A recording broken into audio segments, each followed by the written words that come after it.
Buenos días, buenos días.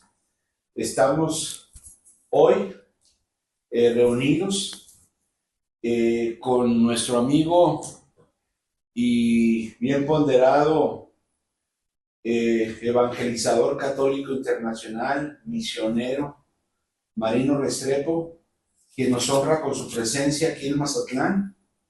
Y procederemos, mi esposa Marta y su servidor Francisco, pues a realizar una entrevista, una serie de preguntas que al calor pues de la espiritualidad matrimonial mariana quisiéramos expresarle, Marino. Gracias por estar aquí con nosotros, gracias por su tiempo y gracias por acompañarnos. Encantado de estar aquí, Francisco y Marta. Esperamos que podamos compartir este momento y que todas estas reflexiones sirvan para expresar la necesidad que tenemos todos de llevarle almas al Señor, que eso es lo que queremos. Pues hemos realizado una serie de preguntas que tendrán que ver con la esperanza de la familia hoy en este tiempo de crisis, en estos últimos tiempos. Y quisiéramos preguntarle, Marino, después de tantos años anunciando el Evangelio, ¿cuál considera usted que es la herida más profunda, herida espiritual más profunda, que hasta hoy está destruyendo a las familias? Pienso que es la ausencia de Dios. Esa es la herida más profunda. Porque San Juan de la Cruz dice, la herida más grande que yo llevo es la herida del amor de Dios. Por lo tanto, la herida más grave que podamos tener nosotros es la herida de la ausencia del amor de Dios. Ok. Bueno, Marino, muchas personas rezan, sirven a Dios y aún así viven el dolor de la enfermedad, las pérdidas o las crisis familiares. ¿Cómo descubrir la voluntad de Dios cuando parece guardar silencio? Lo que tenemos que comenzar por aceptar es que este mundo es un mundo transitorio, en el cual vivimos dentro de un cuerpo mortal y estamos permanentemente muriendo. Todos caminamos hacia la muerte. Sabemos que espiritualmente hablando Jesús derrotó la muerte, pero eso tiene que ver es con la vida eterna y con el espíritu, el alma que sale de este cuerpo al final de esta vida. Pero mientras estemos en este cuerpo material mortal, vamos a padecer toda clase de pruebas físicas, enfermedades, limitaciones, carencias, y tenemos que acostumbrarnos a eso porque no estamos viviendo en un cuerpo inmortal. Entonces, creer que Dios no habla porque no nos sana, pues lo que pasa es que Jesús ya nos dijo cómo es que nos iba a sanar. Él nos sana salvando el alma, porque el alma es la que continúa viviendo. Puede sanarnos este cuerpo, eso no quiere decir que nos va a salvar. Mucha gente se sana y no se acerca a Dios. Exacto. Marino, ¿cuál cree usted que es el mayor enemigo del matrimonio? Que podría ser la falta de Dios, el orgullo, la cultura actual o la pérdida de compromiso. Pienso que el más grande enemigo del matrimonio es la falta de perdón. Es el enemigo más peligroso, porque el matrimonio puede unirse por muchas avenidas. Ustedes, por ejemplo, tienen un apostolado muy bonito en esta casa donde estamos en este momento, alimentando a la gente de la calle, la gente necesitada. De esto hay muy poco, y esto los une. Y muchas otras cosas los puede unir, los hijos, el sacramento en sí por ser católicos y respetar a Dios, pero si ustedes no se perdonan, entonces van a ser una pareja resentida que mantiene una serie de situaciones pendientes, lo que no les da el amor sincero permanente y que puede un día llegar a la separación. Entonces, el enemigo más grande es la falta de perdón. Cuando un esposo o una esposa sienten que ama más de lo que reciben y el desgaste comienza a apagar la ilusión, ¿cómo evitar que el amor se convierta solamente en una obligación? Lo que sucede con eso es que eso tiene que ver con el amor propio. Cuando se ama incondicionalmente, uno nunca espera nada en retribución por lo que da. Solamente uno se frustra y piensa que no es aceptado y reconfortado por lo que da. Es porque está dando con interés. Ese no es un amor incondicional. El que ama condicionalmente siempre anda frustrado y ofendido porque nunca le van a dar lo que quiere, nunca le van a pagar, ¿no? Lo que dio. Entonces, para evitar eso, uno tiene que aprender a amar incondicionalmente, sin interés. Así nunca se frustra, nadie lo decepciona y nadie lo ofende. ¿Qué consejo daría a los matrimonios que viven la prueba de una enfermedad, incluso crónica, y sienten que el dolor está debilitando la relación matrimonial? El consejo es que aprendan a vivir la vida con sentido eterno y que no sean tan temporales, tan humanos, tan terrenales, aunque siempre debemos tener la conciencia clara de que aún estamos en este mundo y en esta tierra, pero siempre tenemos que entender que las limitaciones que traen las enfermedades, como lo hablamos hace poco, nos enseñan la mortalidad en que vivimos y lo corta que es esta vida y que en cualquier momento vamos a morir. Y esto debe despertar en nosotros una capacidad de paciencia, como dice Santa Teresa de Ávila, la paciencia todo lo alcanza. Quien tiene a Dios, nada le falta, solo Dios basta. Entonces debemos revestirnos de paciencia y de un sentido eterno de la vida, para que la mortalidad, las limitaciones de este cuerpo mortal no nos quiten la paz y tampoco nos dañen nuestra amistad con la pareja. Muy bien. Como padres, ¿qué responsabilidad nos confiará Dios respecto a la formación espiritual de nuestros hijos? ¿Qué cree que el Señor nos preguntará sobre ellos cuando estemos frente a Él? Yo creo que la responsabilidad más grande que tenemos con los hijos y con la humanidad, nosotros como pueblo de Dios, como guerreros del ejército de Dios, es nuestra fidelidad, nuestra santidad. ¿Qué va a pedir Dios? No qué les dijiste, no qué les enseñaste, sino cuánto te santificaste. Porque cuando nos santificamos, toda la corte celestial actúa por medio de nosotros. Sabemos que yo no puedo cambiar el corazón a un hijo, pero Dios sí puede.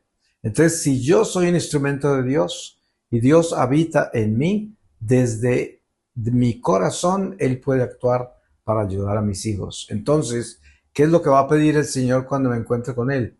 Mi santidad. A ver, ¿cuán santo fuiste para saber cuánto pude habitar en ti?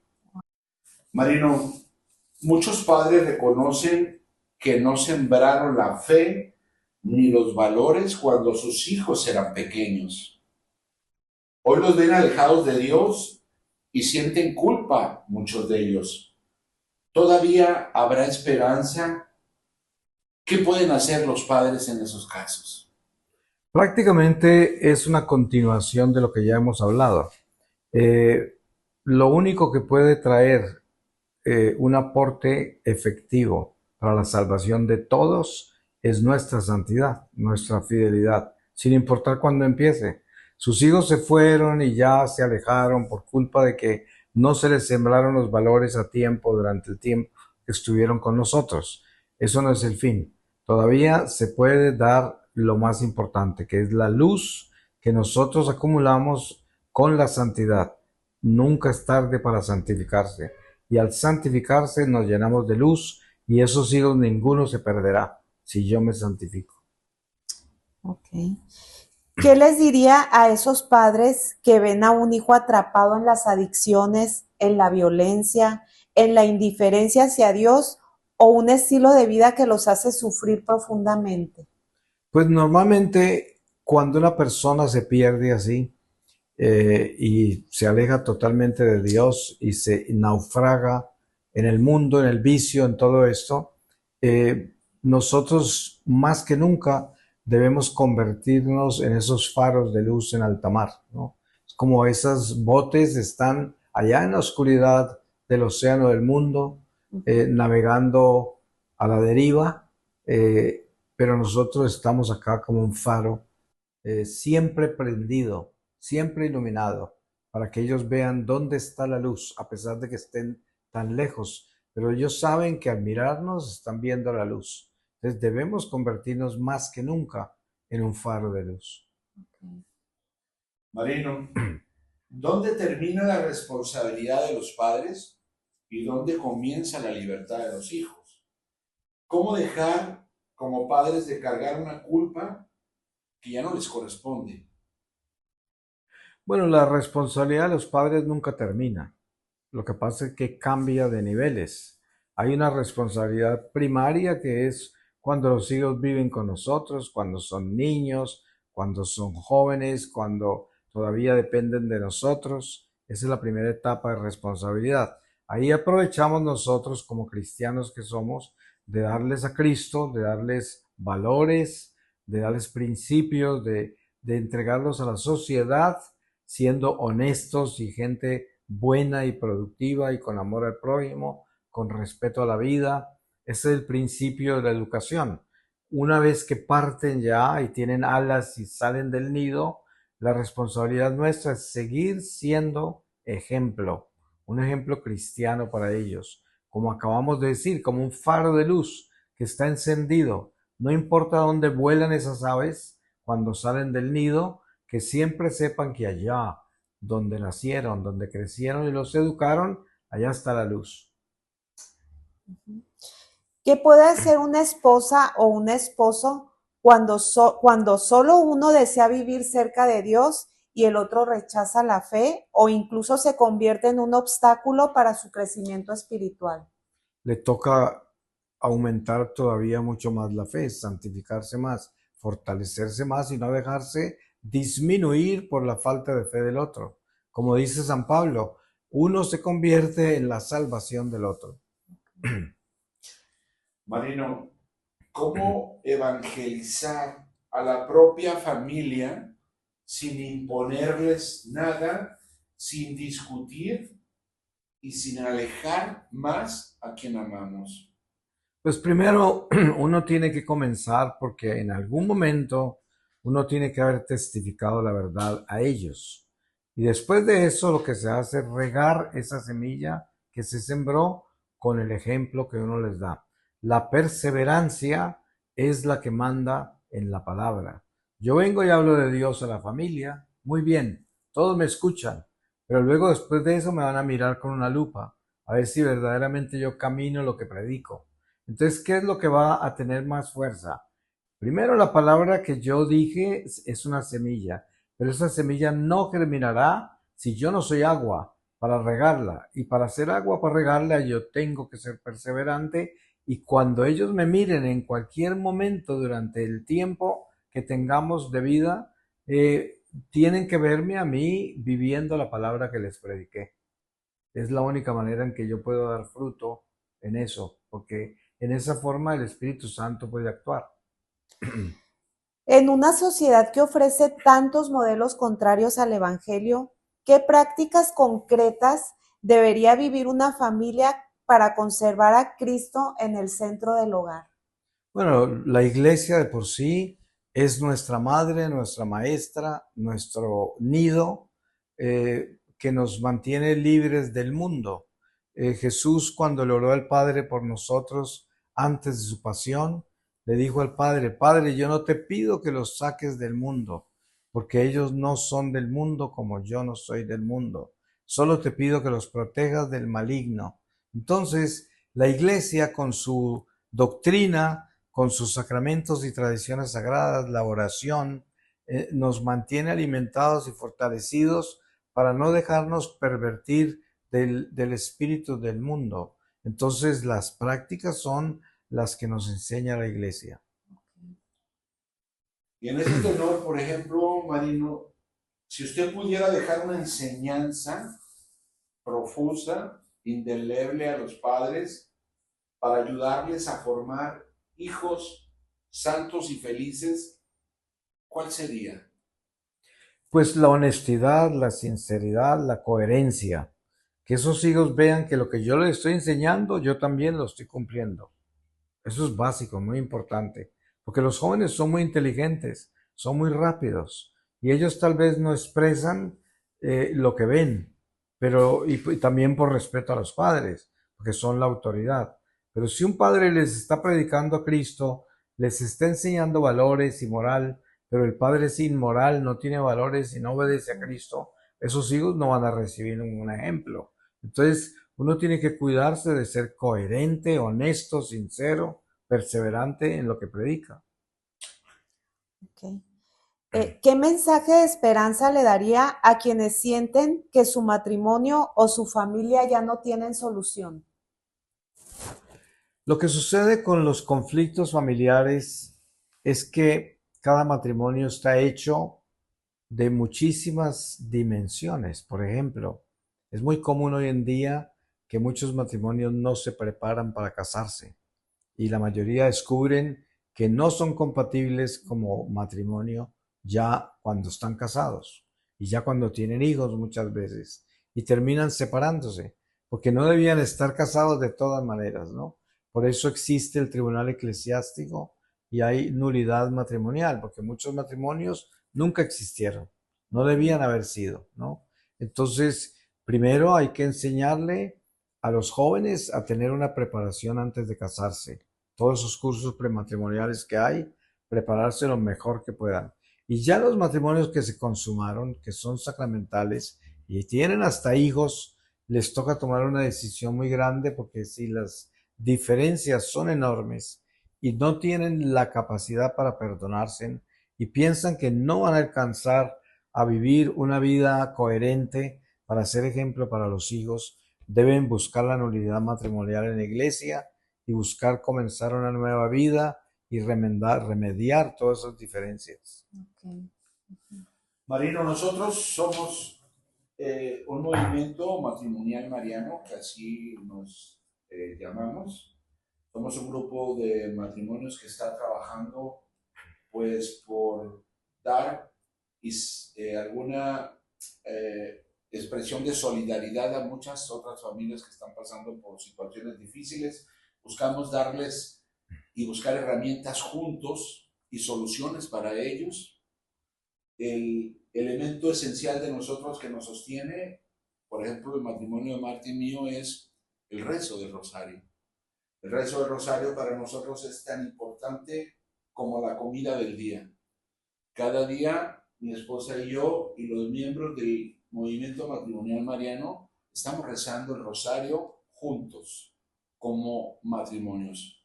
Preguntarle a usted, ¿Marino Restrepo reza el rosario? Claro, el rosario es para mí una devoción importante, me da mucha fuerza, me acompaña, es una relación que la llevo siempre hacia la Virgen María, que creo que todos lo hacemos con el rosario, y que además me mantiene vivo en mí ese evangelio que estamos recitando y que nos recuerda los misterios de Cristo. Entonces yo pienso que es así como la liturgia de las horas que se reza en la iglesia, que la rezan los sacerdotes, los religiosos, algunos laicos, es un ejercicio espiritual donde se vive la palabra de Dios y las lecturas diarias. También el rosario nos lleva a un tipo de ejercicio espiritual con la palabra, que es vivir los misterios de Cristo, de su encarnación, su vida pública, su pasión, su muerte, su resurrección. Y entonces el rosario para mí es un arma vital. Luego, entonces, ¿por qué usted considera importante que se rece el Santo Rosario por parte del clero, de los matrimonios, de los laicos, en estos últimos tiempos? Por un lado, para el clero, yo pienso que es vital que tengan una amistad muy cercana con la Virgen María por aquello del celibato, por aquello de la castidad. Un sacerdote que no tenga amistad con la Virgen María, que no rece el rosario, no tiene fortalecida su castidad, su pureza, su celibato. Entonces, es importante que en el hombre célibe haya una mujer para que esté equilibrado. ¿Y cuál es la mujer para el célibe? La virgen, porque un célibe se acompaña de la virginidad y esa la tiene María. Entonces, cuando un sacerdote no tiene amistad con la Virgen María, ese sacerdote puede tener su celibato, su castidad en peligro. Finalmente, si Jesucristo estuviera hoy sentado aquí, frente a todas las familias que van a ver esta entrevista, este video, este espacio reflexivo, ¿cuál cree usted que sería el llamado más urgente que haría en este momento de la historia Jesús a todos esos matrimonios que van a escuchar esta entrevista? Yo pienso que la voz del divino pastor siempre a sus ovejas es que escuchen su voz.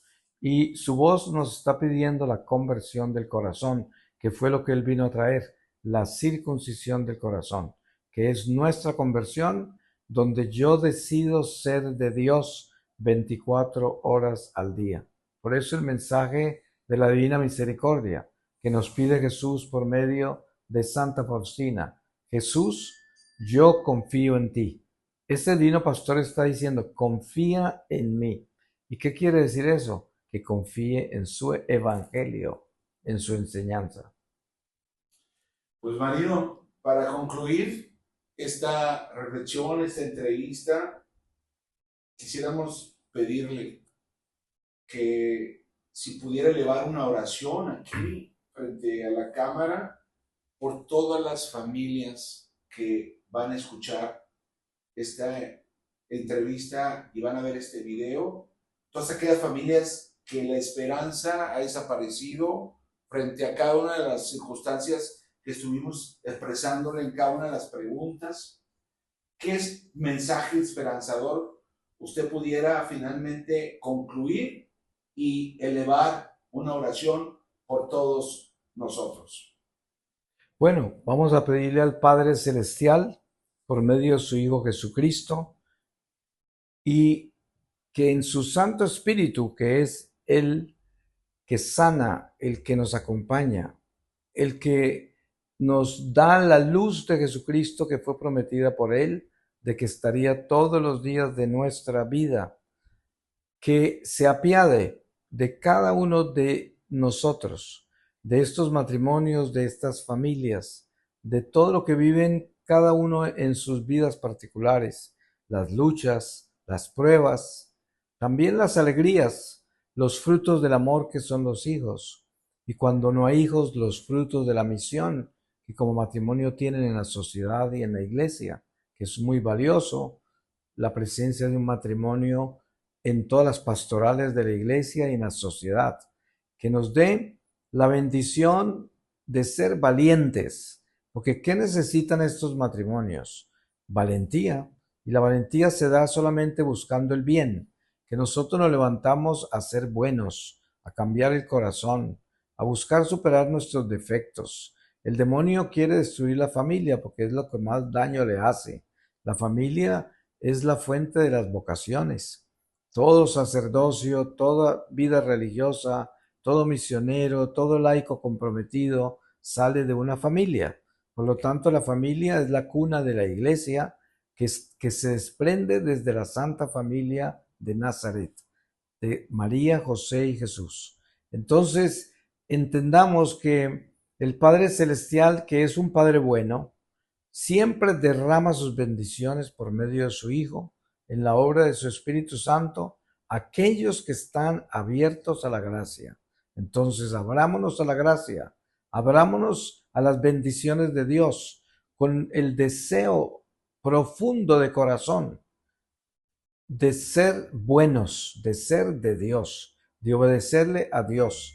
Y cuando tenemos la intención clara, las gracias se derramarán sobre nosotros, toda la familia y todas las personas que Dios coloca en nuestra vida.